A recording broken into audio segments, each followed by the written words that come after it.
اعوذ باللہ من الشیطان الرجیم بسم اللہ الرحمن الرحیم السلام علیکم ورحمۃ اللہ وبرکاتہ۔ کیسے ہیں آپ؟ اللہ پاک آپ سب کو اپنی امان میں رکھے، رحمتوں کی چھاؤں میں رکھے، آمین ثم آمین۔ آج ہم سورہ مائدہ آیت نمبر 83، 84 اور 85 کا ترجمہ اور مختصر تفسیر کرنے جا رہے ہیں انشاءاللہ تعالی۔ تو شروع کرتے ہیں اللہ کے نام سے۔ بسم اللہ الرحمن الرحیم۔ وَإِذَا سَمِعُوا مَا أُنزِلَ إِلَى الرَّسُولِ تَرَىٰ أَعْيُنَهُمْ تَفِيضُ مِنَ الدَّمْعِ مِمَّا عَرَفُوا مِنَ الْحَقِّ يَقُولُونَ رَبَّنَا آمَنَّا فَاكْتُبْنَا مَعَ الشَّاهِدِينَ۔ ترجمہ ہے، اور جب وہ سنتے ہیں جو رسول اللہ صلی اللہ علیہ وآلہ وسلم کی طرف نازل کیا گیا ہے تو دیکھتا ہے کہ ان کی آنکھیں آنسوؤں سے بہہ رہی ہوتی ہیں، اس وجہ سے کہ انہوں نے حق کو پہچان لیا۔ کہتے ہیں ہمارے رب، ہم ایمان لے آئے، سو ہمیں شہادت دینے والوں کے ساتھ لکھ لے۔ اس میں آیت میں جو سمجھایا جا رہا ہے، پہلے آپ کو پوری بات بتاتے ہیں۔ شان نزول کیا ہے کہ مشرکین مکہ کی تکلیفوں سے تنگ آ کر مسلمانوں نے حبشہ کی طرف ہجرت کر دی، اور شاہ حبشہ کون تھا؟ نجاشی۔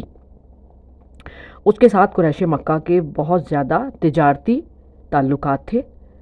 ان کا ایک وفد ان کو واپس لانے کے لیے وہاں پہنچا اور چند درباریوں سے مل کر انہیں تحفے اور تحائف دے کر اس بات پر آمادہ کیا کہ کل جب ہم نجاشی بادشاہ کے سامنے، نجاشی کون تھا؟ حبشہ کا بادشاہ، اس کے سامنے اپنی ساری کہانی پیش کریں گے، اپنی عرض پیش کریں گے کہ ان مسلمانوں کو ہمارے حوالے کر دو تو تم نے ہماری ہاں میں ہاں ملانی ہے اور سفارش بھی کرنی ہے۔ ان لوگوں سے کہا، ٹھیک ہے، جن کو تحائف دیے تھے، یعنی کہ رشوت دی تھی۔ دوسرے دن اس وفد نے دربار میں حاضر ہو کر کہا کہ ہمارے کچھ لوگ وہاں سے بھاگ کر آپ کے ملک میں تشریف لے آئے ہیں، وہ ہمیں واپس کر دیجئے۔ رشوت لینے والے درباریوں نے بھی ہاں میں ہاں ملائی، لیکن نجاشی بڑا انصاف پسند بادشاہ تھا۔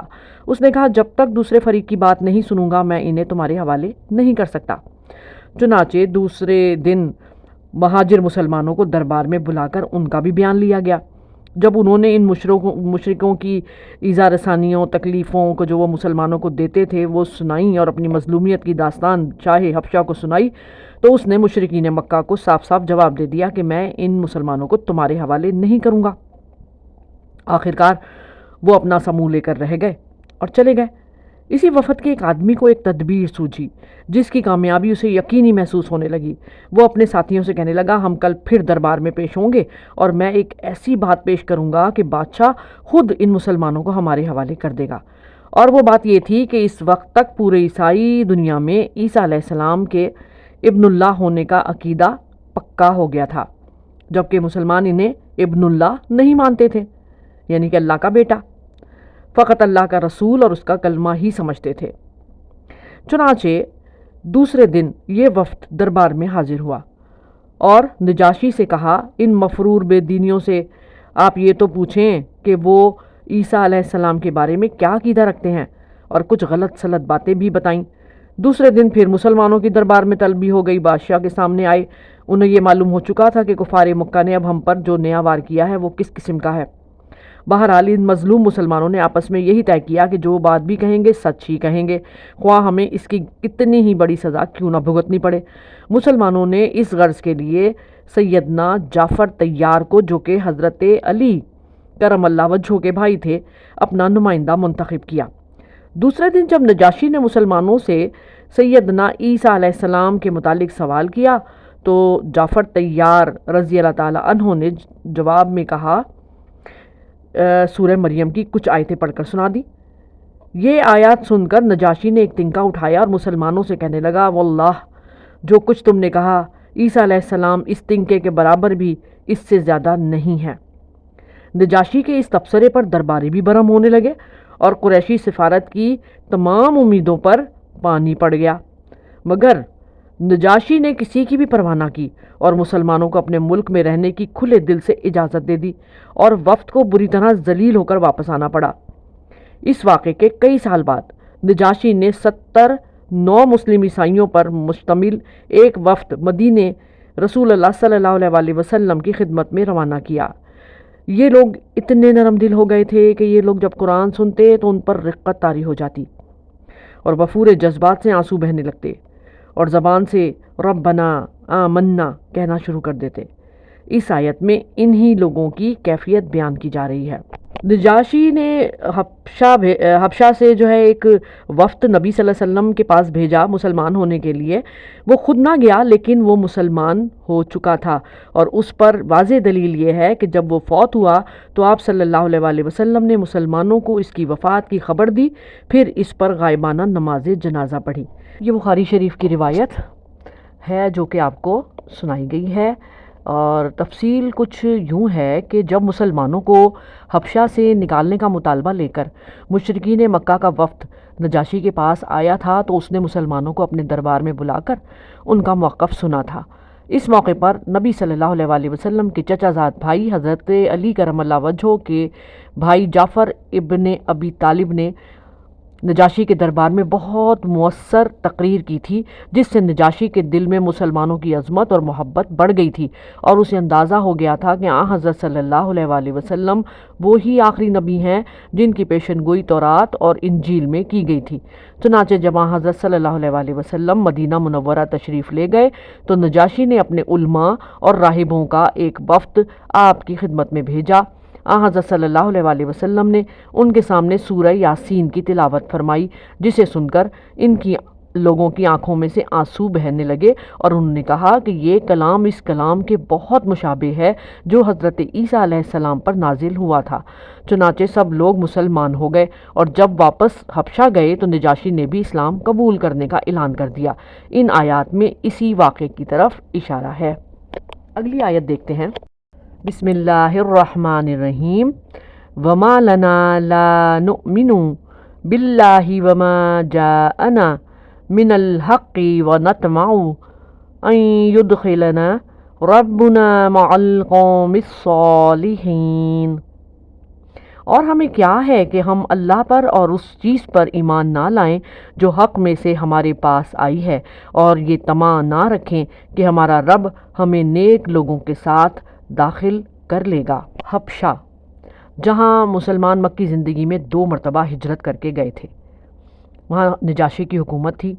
یہ عیسائی مملکت تھی، اور یہ آیات حبشے میں رہنے والے عیسائیوں ہی کے بارے میں نازل ہوئی ہیں۔ روایت کی روح سے نبی صلی اللہ علیہ وسلم نے حضرت عمر بن امیہ زمری رضی اللہ تعالیٰ عنہ کو اپنا مکتوب دے کر نجاشی کے پاس بھیجا تھا، جو انہوں نے لے جا کر اسے سنایا۔ نجاشی نے وہ مکتوب سن کر حبشے میں موجود مہاجرین اور حضرت جعفر بن ابی طالب رضی اللہ تعالیٰ عنہ کو اپنے پاس بلایا، اور اپنے علماء اور اپنے قریبی جو لوگ تھے نا، زاہد بہت زیادہ بزرگ، تو ان کو بھی جمع کیا، اور بہت ہی وہ پاک باز لوگ تھے، اور پھر حضرت جعفر رضی اللہ تعالیٰ عنہ کو قرآن کریم پڑھنے کا حکم دیا۔ حضرت جعفر رضی اللہ تعالیٰ عنہ نے سورہ مریم پڑھی، جس میں حضرت عیسیٰ علیہ السلام کی ولادت اور ان کی ابدیت اور رسالت کا ذکر ہے، جسے سن کر وہ بڑے متاثر ہوئے اور آنکھوں سے آنسو رواں ہو گئے اور ایمان لے آئے۔ بعض کہتے ہیں کہ نجاشی نے اپنے کچھ علماء نبی صلی اللہ علیہ وسلم کے پاس بھیجے تھے۔ جب آپ صلی اللہ علیہ وسلم نے انہیں قرآن پڑھ کر سنایا تو بے اختیار ان کی آنکھوں سے آنسو جاری ہو گئے اور وہ ایمان لے آئے۔ فتح القدیر کی روایت کے مطابق میں نے یہ بات آپ کو بتائی۔ آیات میں قرآن کریم سن کر ان پر جو اثر ہوا اس کا نقشہ کھینچا گیا ہے اور ان کے ایمان لانے کا تذکرہ ہے۔ قرآن کریم میں بعض اور مقامات پر اس قسم کے عیسائیوں کا ذکر کیا گیا ہے۔ یقیناً اہل کتاب میں کچھ لوگ ایسے بھی ہیں جو اللہ پر اور اس کتاب پر جو تم پر نازل ہوئی اور اس پر جو ان پر نازل ہوئی ایمان رکھتے ہیں اور اللہ کے آگے عاجزی کرتے ہیں وغیرہ۔ تو سورہ آل عمران آیت نمبر 199 میں یہ بات بیان کی گئی ہے جو کہ ہم پہلے پڑھ چکے ہیں۔ اور جب نجاشی کا انتقال ہوا اور اس کی موت کی خبر نبی صلی اللہ علیہ وسلم کو پہنچی تو آپ صلی اللہ علیہ وسلم نے صحابہ رضی اللہ تعالیٰ عنہم سے فرمایا کہ حبشے میں تمہارے بھائی کا انتقال ہو گیا ہے، اس کی نماز جنازہ پڑھو۔ چنانچہ ایک صحرا میں آپ صلی اللہ علیہ وسلم نے اس کی نماز جنازہ یعنی غائبانہ نماز جنازہ ادا فرمائی۔ یہ صحیح بخاری کی روایت ہے۔ ایک اور حدیث میں ایسے اہل کتاب کے بارے میں جو نبی صلی اللہ علیہ وسلم کی نبوت پر ایمان لائے ہیں بتایا گیا ہے کہ انہیں دگنا اجر ملے گا۔ یہ بھی بخاری شریف کی روایت ہے۔ المختصر، اس آیت میں یہ بتایا گیا ہے کہ قرآن ایمان باللہ اور حق کی دعوت دیتا ہے، اس لیے اقرار اور اعتراف نہ کرنا دل کی سختی اور بدبختی کے مترادف ہے۔ اور پھر جو لوگ ایمان لے آئے تھے نا، تو ان کے ایمان لانے پر، ان کی ایمان میں سبقت لے جانے پر ان کو ملامت کی دوسرے عیسائیوں نے، تو انہوں نے اس کے جواب میں کہا تھا وَمَا لَنَا لَا نُؤْمِنُ بِاللَّهِ وَمَا جَاءَنَا مِنَ الْحَقِّ، اور ہمیں کیا ہے کہ اللہ پر اور حق بات پر جو ہمارے پاس آئی ہے ایمان نہ لائیں۔ تو اللہ تعالیٰ پر ایمان لانے سے ہمیں کون سی چیز مانے ہے، انہوں نے یہ بات کہی، اور ہمارے پاس ہمارے رب کی طرف سے حق آ گیا ہے، اب جس میں کوئی شک بھی نہیں ہے۔ تو ہم جب ایمان لے آئیں گے اور حق کی تائید کریں گے تو ہمارا رب ہمیں نیک لوگوں کے زمرے میں شامل کر دے گا۔ تو ہمیں اب کون سی چیز ہے جو ایمان لانے سے روک سکتی ہے؟ کیا یہ ساری باتیں ہمیں ایمان لانے میں جلدی کرنے پہ اکساتی نہیں ہیں؟ تو اسی لیے ہم ایمان لے آئے، اور ہمیں ضرور ایمان لانا بھی چاہیے۔ ایمان لائے بغیر قیامت کے دن نیک بندوں کے ساتھ داخل ہونے کی توقع کرنا اور لالچ رکھنا، یہ جہالت نہیں تو اور کیا ہے؟ یہ سراسر جہالت بھی ہے اور حماقت بھی ہے۔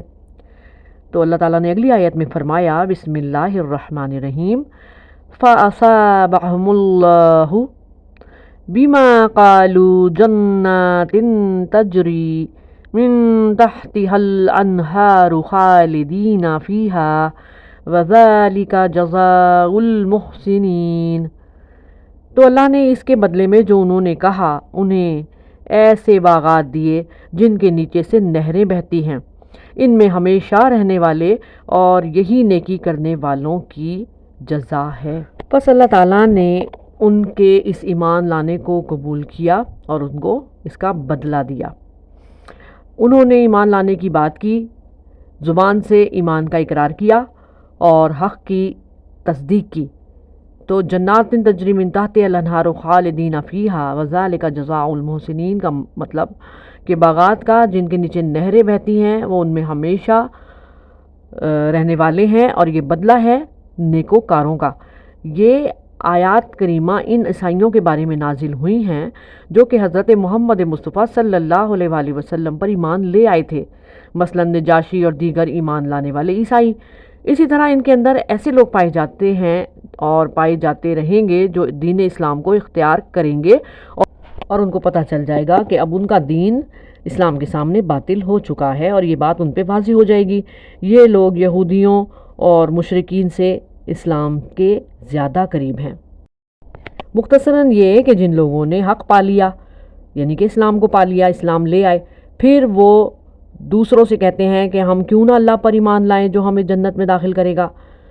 تو سورہ محمد میں مثال دیتا ہے قرآن اس جنت کا جس کا وعدہ اللہ سے ڈرنے والوں سے کیا گیا، اس میں ایسی دودھ کی نہریں بہہ رہی ہوں گی، ایسی شراب جو پینے والوں کے لیے لذیذ ہوگی، اس میں ان کے لیے ہر طرح کے پھل ہوں گے۔ ایک روایت میں ہے کہ تمام جنت والے جب جنت میں پہنچ جائیں گے، سوال ہوگا کیا تم کچھ اور چاہتے ہو؟ جنتی کہیں گے کیا تو نے ہمارے چہرے کو روشن نہیں کیا؟ کیا ہمیں جنت میں داخل نہیں کیا؟ کیا تو نے ہمیں دوزخ سے نجات نہیں دی؟ پھر اللہ پاک اپنے اور ان کے درمیان کا پردہ اٹھا دیں گے اور جنتی اللہ کا دیدار کریں گے۔ سبحان اللہ۔ مسند احمد کی روایت ہے۔ یہ جزا ہے احسان کرنے والوں کے لیے جو اسلام لانے میں تاخیر نہیں کرتا، حق کو دل کی گہرائیوں سے قبول کرتا ہے۔ کیا جزا؟ اللہ کا دیدار، صالحین سے مل کر شہادت حق کا کام کرتا ہے اور جنت کا مستحق ہو جاتا ہے۔ اللہ پاک ہم سب کو بھی ان جنتیوں میں شمار کرے جن کو اللہ کا دیدار نصیب ہوگا۔ آمین ثم آمین۔ یہ ہماری آج کی 3 آیات مکمل ہوئی۔ انشاءاللہ تعالی اگلی آیات کے ساتھ پھر حاضر ہوں گے۔ تب تک کے لیے طاہرہ رضوان کو اجازت دیجیے اور اپنی قیمتی دعاؤں میں مجھے بھی یاد رکھیے گا۔ اللہ حافظ۔